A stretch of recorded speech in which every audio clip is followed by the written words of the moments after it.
Welcome back to Streamline Entertainment. It is Marvin speaking. We're just going to get into an article online from the Echo, and I'm just going to read some of it out. It went on to say Preston Coroner's Court heard this morning how Jay sent a message to a witness, Josh Forshaw, who met Jay and his friends as they queued to board the plane from Manchester to Tenerife, bragging about taking an expensive watch strap. The message read, ended up getting thrown out with two Mali kids, just took an AP Audemars Piguet, another luxury watch brand of somebody, and was on the way to sell it. Josh had shared contact details with Jay and met the group at the music festival. He told the inquest that Jay seemed dead happy and that he was off his head on rugs. Josh also said Jay had drunk 10 to 15 vodka shots that night, and that Jay asked him to break an MDMA pill in half for him and Bradley. MDMA is also known as ecstasy. Josh Forshaw told the hearing how Jay told him he was going to sell the watch strap for 10 quid. Josh claims that this is slang for 10,000, not £10. Josh has also told the coroner that Jay sent him a picture showing knives shown down his trousers. I thought he was wearing shorts at that the last day he was supposedly last seen. Josh had admitted he didn't inform Spanish police about this image. Why wouldn't you do that? Following the disappearance theories as to what happened to Jay took over the internet, including one that he had allegedly taken a £12,000 Rolex. I don't believe he took that. If there was any chance someone did rob a watch, I think it's more likely to do with Ayub and Rocky. Before he's disappeared, with many people claiming the teen had been scared after what he'd done. It's just a narrative. They just want us to believe people. I really do think that. Mark Williams-Thomas were known for investigating several high-profile missing persons cases, previously indicated that the teen must have been feeling scared upon departing the accommodation on the Monday morning. In a video recorded on July the 2nd last year and shared on X, previously known as Twitter, the investigator said, "We've received information that day which says that Jay left the rental property feeling scared and he would not return to the rental, even though that would have been more sensible course of action." I just want to say that I believe that Lucy told that narrative to MWT to set the precedence in this case that it was all Jay's fault.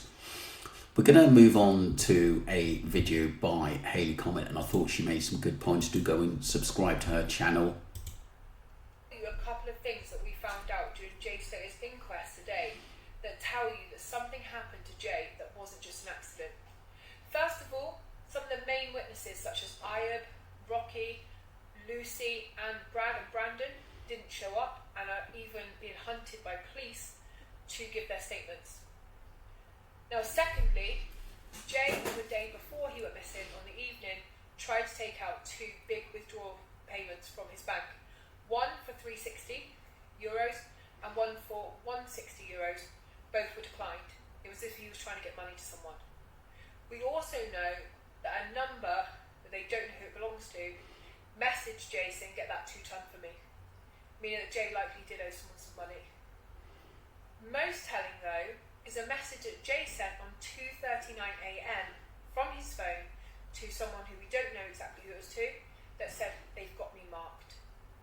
And what could those words possibly mean? Marked for death, marked for beats.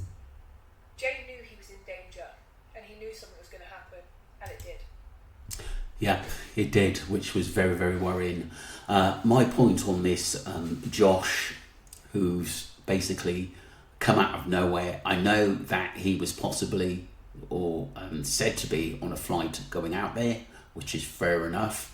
I think a lot of people can go with that. But why isn't Brad? Why is he told? Jay told this person everything Guys, we're going to move on to Mariana, who's followed this case for a long time. Let's listen to what she's got to say. And do go and subscribe to her. It's been a minute. I'm currently in Tunisia. Safe to say it's definitely been an experience. Keep your eyes peeled because I've got some content about this hotel. Mental, and it's been an eye-opener, let's say. But keep your eyes peeled. So, it's always the way. I've been on top of the Jay Slater case from day one. And when I'm on holiday, the inquest happens. I've been checking the websites and there's been no news or any indication of when the inquest is going to happen. It's just basically sprung out and come out in the blue.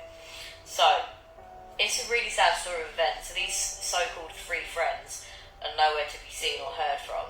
They've managed to locate one. I bet it's Brad. Out of all three, it's Brad. The others have clearly done a runner. They say Lucy's still in Tenerife. They can't locate him. Shock horror. But if they can't locate them, they'll be subpoenaed. A subpoena is when they're basically summoned to court, and if you don't attend, there's a arrest warrant sent out on your name. Really sad story of events. Obviously, there's talk about the toxicology report, and it shows obviously about the drugs that Jay had in his system. You've got ketamine, cocaine, MDMA as well. So this there was a guy he met at the airport, and he said he was off his face when they met when they were in Tenerife. And there's also talk about obviously the fracture to Jay's head. That was Mariana. She was about obviously the Josh Forshaw who was telling the coroner how he met Jay. I just think that is, to be honest with you, I just think it's a red flag. This guy popping up out the blue. We had no Brad, we had no Lucy there, we had no Brandon there, we had no Rocky there, we had no Ayub there, and we didn't have any of the other witnesses which were listed as well, which is quite bizarre. To be honest with you, I think this guy was sent in as a front to try to get this case closed down, and maybe they didn't expect, because of the threats to Debbie, maybe they didn't expect any opposition for this. Where he fell, he would have been unconscious, and it would have been instant death. It's really sad, and it's mad that they've done the identification from the palm as well. Obviously, they said they did it through fingerprints. I think there's been a whole massive language barrier from some of the notes where they're saying fingerprints to palm. Mm-hmm. Similar, but obviously not done by fingerprint identification, it's done through palm. It's just really sad. Obviously, from looking through the inquest notes, it shows that obviously Debbie is still wanting answers. It's her son, she's going to want answers. As is Warren, his dad, he's going to want answers. I think that people were quite surprised that I think Debbie's fighting so hard for the answers, but I do think Warren put that marker down, and maybe Debbie was told to hold back by authorities and police until the inquest was ongoing, and then she can make her point in court.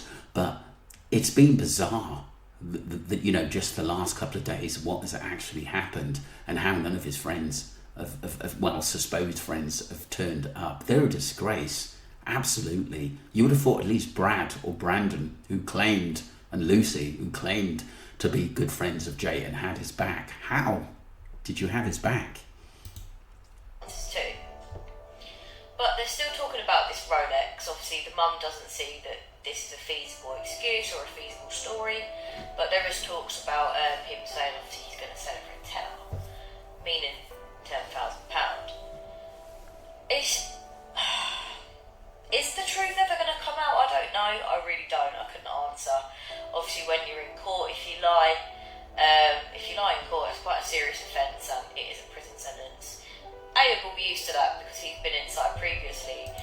There you go, and he's the one that has been putting the narrative out there and setting a precedence for this case for us to believe. Selling rugs and being part of a gang. It's just tragic, and I really do hope obviously they get the closure and they get the answers they need in regards to their son's death. I think it's a mental one. Obviously there's a lot of us with conspiracies, there's a lot of us that had different thoughts and different opinions on this case, and I think this inquest will provide a lot of answers, not only just for the family but for the people that have been invested in this case from day one. I mean, yeah, it's going to prove a lot of us wrong. Put the hands up, we've had our theories, we've said our comments and thoughts, but obviously to actually see a case get closed down in a positive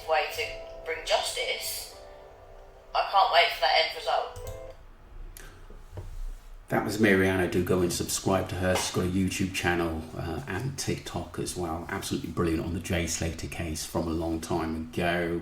We've spoken, texts on the case before as well. I just want to say, but I do think that this Josh Forshaw, or whatever his name is, I do think that he was put there to give a narrative that technically Jay was hammered and taking rugs, and that's the scenario we've got from quite a few of them, to be honest with you. Whether he was or not, at the end of the day, someone got him in that state to take advantage of him and to get him taken away. And this is why I think that timeline that Wax was on about between 2 and 4, or just I would say after half one, was crucial into what happened to Jay Slater. Let me know what you think, people. It's just a short one this evening. Have a lovely evening. Don't forget to subscribe to Streamline Entertainment. Love you all. Take care. Bye.